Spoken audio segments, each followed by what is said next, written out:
Welcome to A Shelter in the Time of Storm. I'm glad that you could join us for our program today. In the past few weeks, we've been doing some programs about suicide and the traumatic event that happen in people's lives.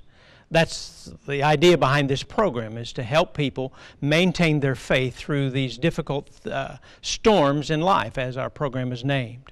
Suicide hits about 36,000 families per year.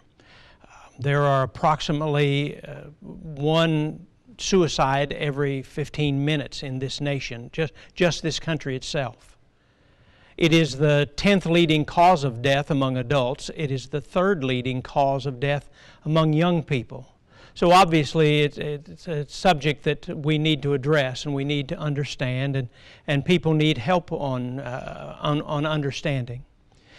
In the previous programs, we've talked about several different things. We've talked about the family unit and keeping that family unit together. We've talked about grieving children and how to help children that are the victims of where someone has completed a suicide.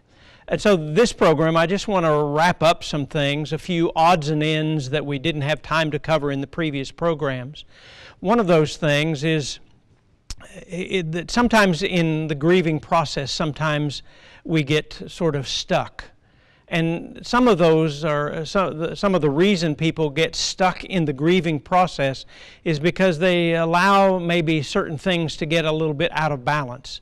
Some people will sort of idealize the individual. In other words, sort of make it to where they could do no wrong, and even though a suicide has occurred, they refuse to acknowledge that anything is anything but the best. Excuse me.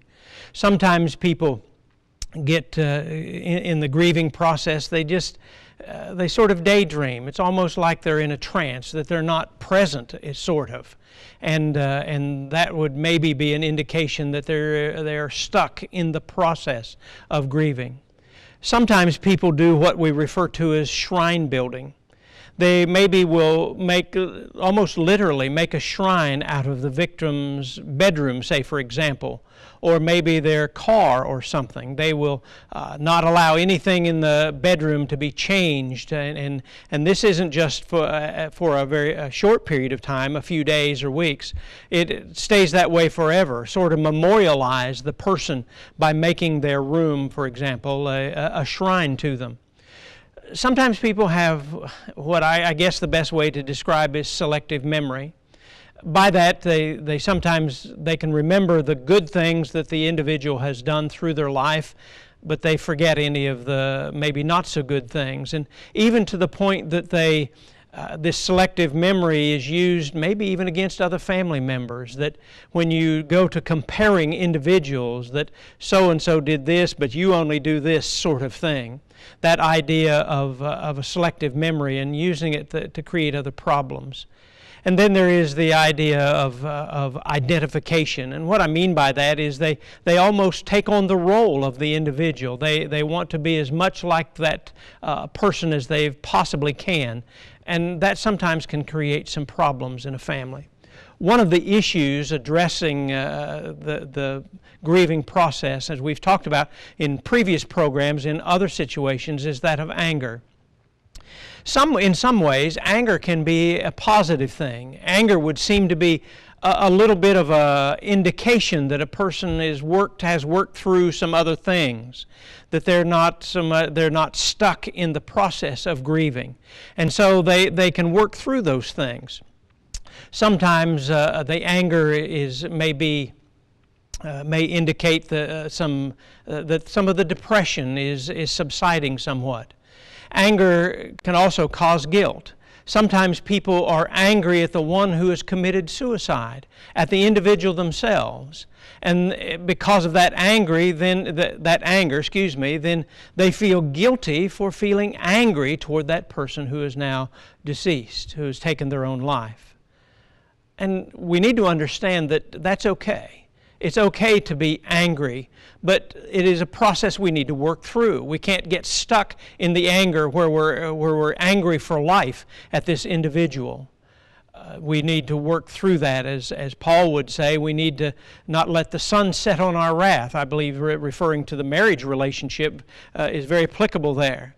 And I'm not saying that the anger has to go away there in the first day, but we need to be careful that it doesn't continue without end.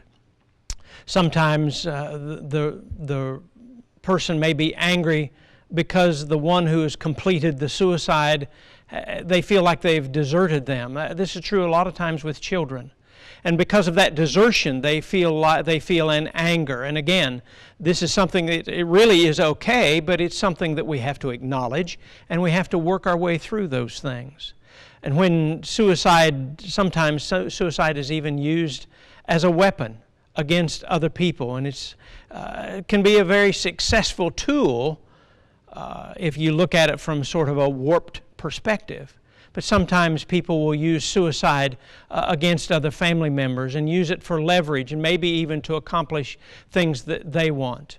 Sometimes people will be angry with God, and that, I believe, again, it's okay, but it has to pass on. We have to work through that grief. Sometimes people will ask the question, why has God done this to me? What did I do to deserve this, that the Lord would punish me? And even though I don't believe those are accurate views, that's the way that person feels. And so you have to deal with that feeling and work your way through that and acknowledge God for what He is, that He is a loving God, that He takes care of us, that He has our needs at heart and what is best for us. That's what God is going to do for us. Sometimes we get angry at ourselves. Maybe you're angry because you feel like you should have done something. We talked about that under the category of guilt. That anger, again, it's okay, but again, we have to work through that anger and get past that anger. Maybe it might even be that professional counseling might be necessary in order to work through that anger. And so those are a lot of issues that come into play in dealing with anger. We'll talk just a little bit about guilt. We've talked about it in previous programs, but I want to touch on it for just a second, because many times angry words that are said in anger, maybe toward the one who has taken their own life, maybe toward other family members or just anyone. Sometimes those words said in anger leave a person burdened with guilt. For the living, we can take care of those things. We can seek forgiveness, apologize where it is necessary, but we need to be honest about those things. And sometimes we say true things, but we say them in wrong ways. And so we need to address that. We need to deal with that and apologize where necessary. And as I've said at other times, I believe forgiveness as much as for the one who is doing the forgiving as the one who is forgiven. So don't hesitate to seek forgiveness and apologize for those things you've done wrong. Sometimes people feel guilty for what we sometimes refer to as the only ifs, or the woulda, shoulda, couldas, I sometimes call them. If I had only done this, I would have done this, I should have done that. We can't help those things, but sadly, obviously, those things sometimes bring on severe guilt in an individual. And so, again, we have to deal with those things. And again, as we talked about just a moment ago about forgiveness, sometimes we need to forgive ourselves. Sometimes we're more hard on ourselves maybe than other people, and in some ways that's a good thing.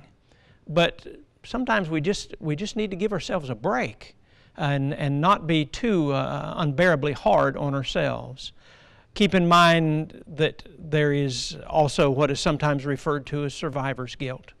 When a suicide occurs, the one who has completed the suicide, sometimes that will leave family members with a sense of what is referred to as survivor's guilt.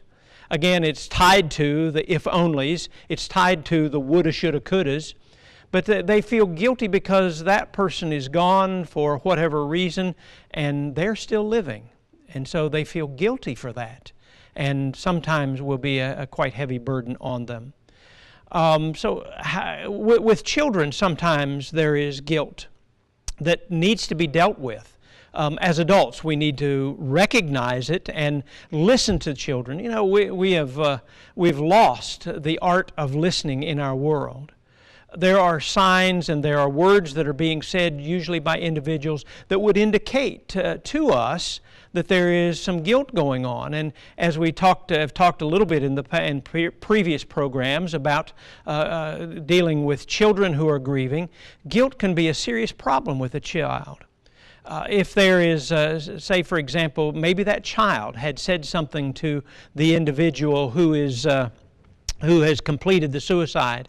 Maybe they said something ugly to them. Maybe they had an argument with them. And so because of that, they feel this, as we refer to it, as survivor's guilt, or this guilt because of something that they have done. We need to be true and honest with the children, certainly, but we also need to reassure them.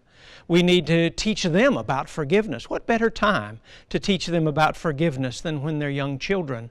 What better time to teach them about taking responsibility and forgiving themselves when they acknowledge the wrong in their lives? You know, as Christians, we have a beautiful promise. John, writing to Christians in his first epistle, there along about verses 8 and 9 and 10, he talks about confessing our sins. And if we do that, God is faithful and just to forgive us.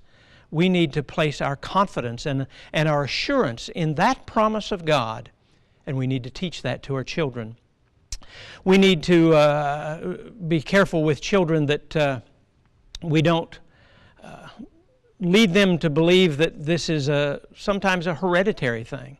Sometimes children think that this is an inherited problem of committing suicide. The child may think they are just crazy. I think it's important to reassure children that there's really nothing, if you think about it, there's really nothing another person can do to make another person commit suicide.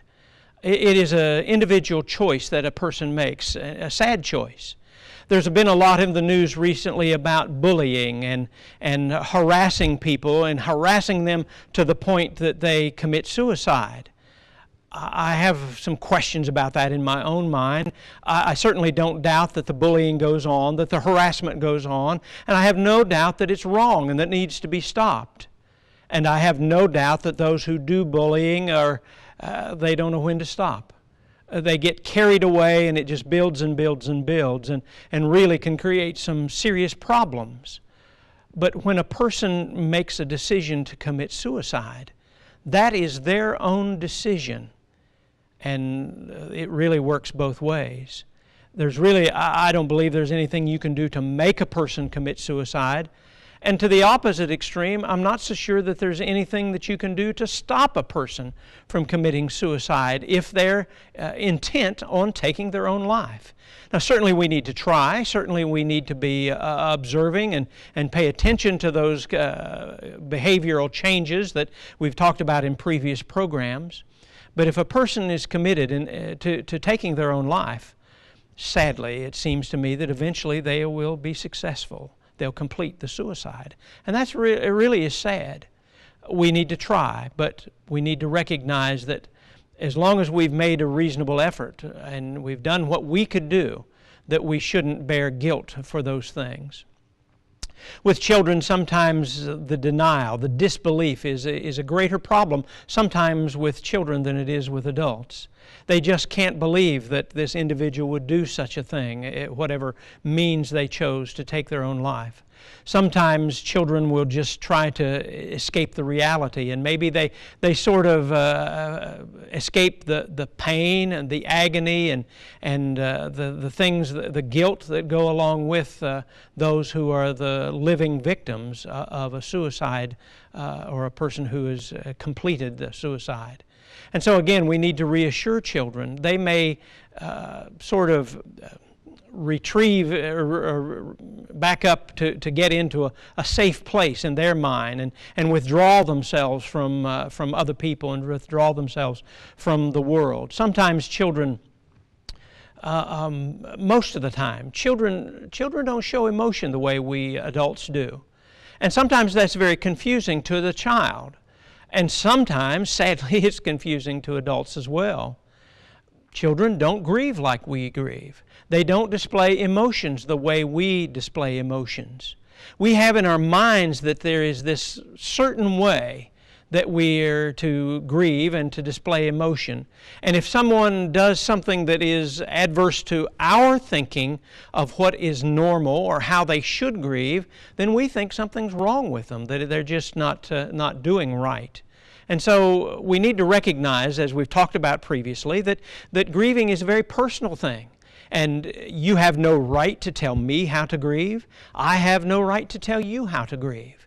Now we need to watch and take care of one another and watch for the difficulties where a person is sort of, as we've mentioned previously, stuck in the grieving process. But children are confused because they see adults crying maybe, and they're not crying, and they think there's something wrong with them.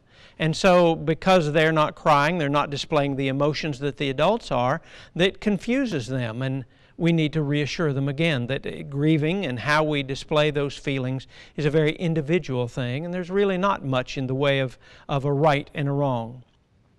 Children especially will maybe get angry at the person who has completed the suicide because they feel abandoned, deserted, and they are maybe angry at the person, and then as we mentioned previously, they feel guilty about feeling angry. And again, we can, as adults, we can help them work their way through those things.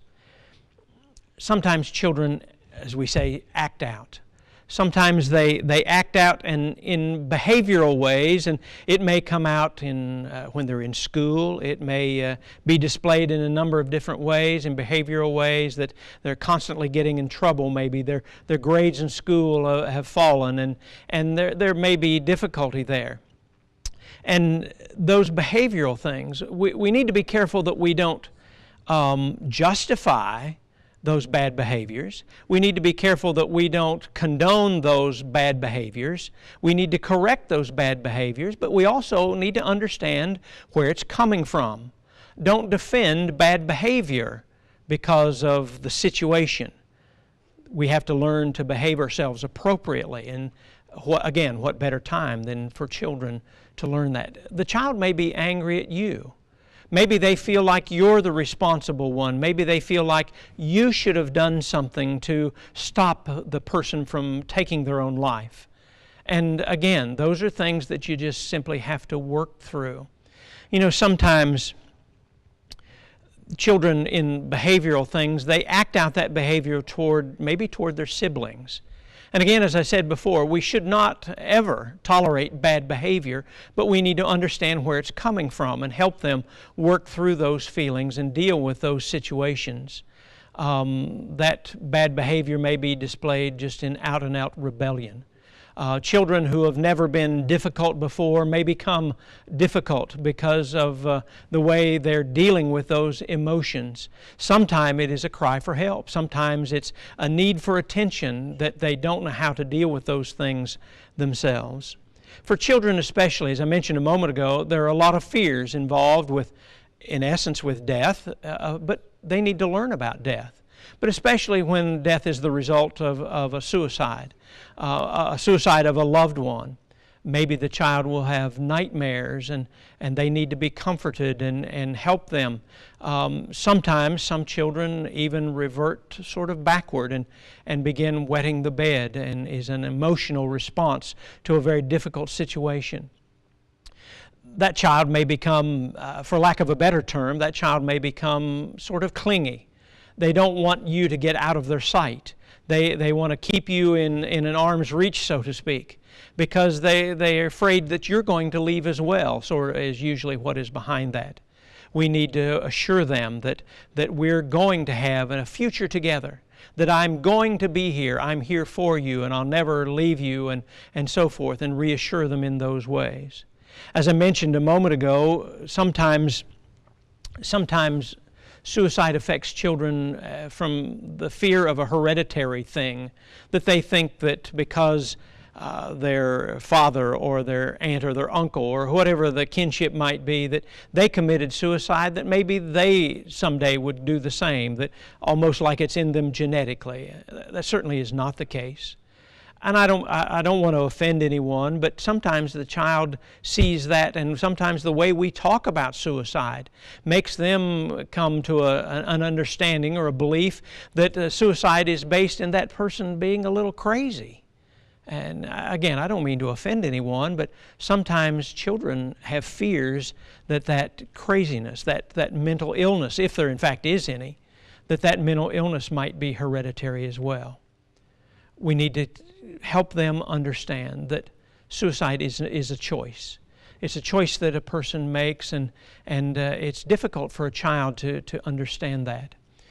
You know, sometimes we put heavy burdens on children, burdens that children ought not to have to deal with. The my little man syndrome, I call it. The idea that you might say, well, you're my little man, and you're going to have to be strong through this. That's not fair to that child. Don't put that burden on a child. And don't put that my little man, hang that noose, if you will, around their neck. Probably a bad choice of words for this program in particular. But don't put that burden on a child. We need to protect ourselves as well in the process. You can't take care of others if you don't take care of yourself. And so it's important that you look after yourself and your emotions and your feelings. I encourage, even when it is death by suicide, I encourage people to remember special days. Hopefully in the near future we're going to do a program on dealing with grief through the holidays. Well, those holidays are times that we almost don't want to mention that person. Maybe when that person who has completed suicide, that their birthday rolls around and we almost pretend that we don't even know it, that we don't even acknowledge it. I think that's a mistake. And I think also on the anniversary of the death, it needs to be acknowledged. It needs to be dealt with, and not that those things cannot be mentioned, that those things need to be talked about. I think it's important, particularly with children, that, you know, sometimes in school or maybe certain club events, maybe in Boy Scouts or Girl Scouts, maybe there is maybe there's a father-daughter event, and sadly, Dad is gone now. The little girl doesn't have Daddy there to do the father-daughter event together. Find someone to step in for Dad so the little girl can still enjoy those activities. Maybe an older brother, or maybe an aunt or an uncle, or a close friend, someone dear to you, that not to replace Daddy, certainly, but that can step in and allow the child still to participate in those events that would specifically and directly involve a parent. Children, as I said, children deal differently with grief than we adults, so we have to pay attention. One last thing I want to touch on before we close the program today is families. We talked about families, and we talked about the games that people play at these difficult times, and particularly at the time of a suicide. I won't go through those again, but I would warn against playing those games. I would encourage people to sort of lay aside your own ego and look to the best interest of your family members, and you as well, certainly. But lay aside your own ego. For some people, that's very, very difficult to do. We need to be sensitive to the feelings of others. Particularly within the family, the next of kin, the close family members, because all of them will be hurting in a very, very strong way. And so we need to look to the help of one another and listen. Sometimes just be quiet and listen. Sometimes we talk because we think we have to. Sometimes we talk because we don't like the silence. But sometimes we just need to listen. Just be quiet and listen. We need to be better listeners in life and deal with the situations in life. You know, family members sometimes communicate their feelings in, I guess, what I'd refer to as some sort of nonverbal ways. They communicate with body language and other ways of communicating. And we need to deal with that as well and be aware of those things. I'm glad you could join us today for this program, and I hope it's been a benefit to you. There will be contact information at the close of the program, and we would encourage you to contact us. Have a great day.